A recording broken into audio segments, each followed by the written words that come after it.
सुनिए बेरोजगारी की कहानी। रवीश कुमार की जुबानी। Railway NTPC and group D के बारे में क्या कहते हैं। नहीं, लाखों की फीस देकर जो नई पीढ़ी अलग अलग प्रोफेशनल संस्थानों से निकल रही है वो कहां जाए। कोविड-19 के दौर में इस नई पीढ़ी पर बहुत मार पड़ी है। जो लोग नौकरियों में थे उनकी तो नौकरी ही चली गई। इसके बाद भी रोजगार मुद्दा नहीं है। राजनीति का ऐसा समय जब बेरोजगारी चरम पर हो और मुद्दा ना हो तो वह नेता बनने के लिए कमाल का समय होता है, क्योंकि वो आसान होता है। ऐसा नहीं है कि नौजवानों ने कोई कसर छोड़ी हो, उन्होंने हर दरवाजा खटखटाया है। अखबारों ने भी छापा है, टीवी ने भी दिखाया है। अगर मीडिया ने नहीं भी दिखाया तो मंत्रियों के ट्विटर हैंडल पर लाखों की संख्या में ट्वीट किए गए, पर असर क्यों नहीं हुआ? इसलिए नहीं हुआ क्योंकि राजनीति अब जनता के नियंत्रण में नहीं रही।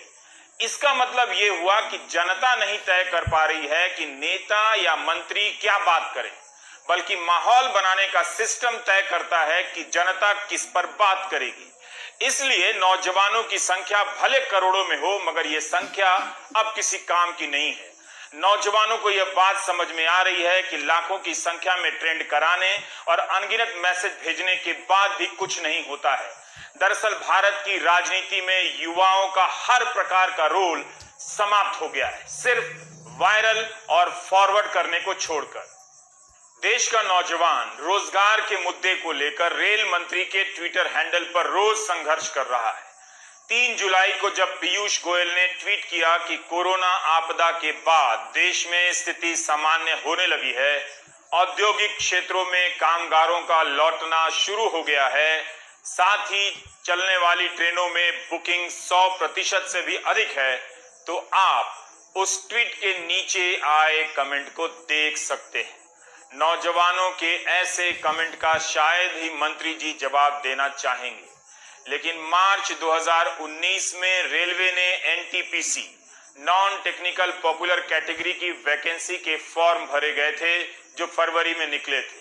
उसके बाद से ये नौजवान रोज पूछते हैं कि पैसे देकर फॉर्म भरा है, परीक्षा कब होगी, ये तो बता दीजिए।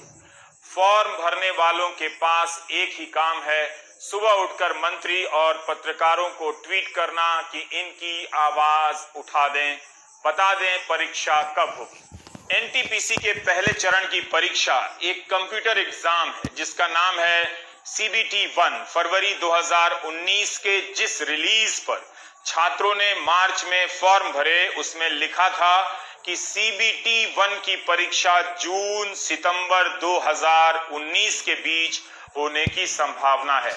18 जून 2020 को प्रेस इंफॉर्मेशन ब्यूरो में रेलवे का बयान छपता है कि एनटीपीसी की जिन 35,000 पोस्ट पर 1.25 करोड़ एप्लीकेशन आए हैं, उनके इम्तिहान की काफी तैयारी कोरोना महामारी के फैलने से पहले हो चुकी थी, मगर कोविड के कारण तैयारी रोकनी पड़ी।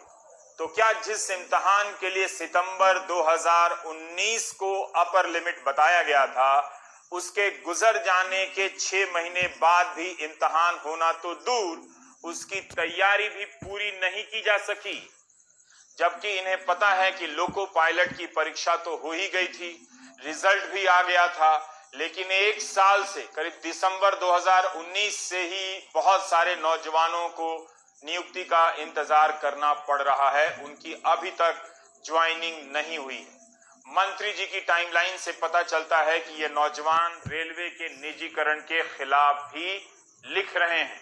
वो ये समझ रहे हैं अच्छी तरह से कि इसका मतलब है नौकरियों का कम होना, और अब तो रेलवे ने ऐलान ही कर दिया है कि सेफ्टी को छोड़कर नई भर्तियां नहीं होंगी।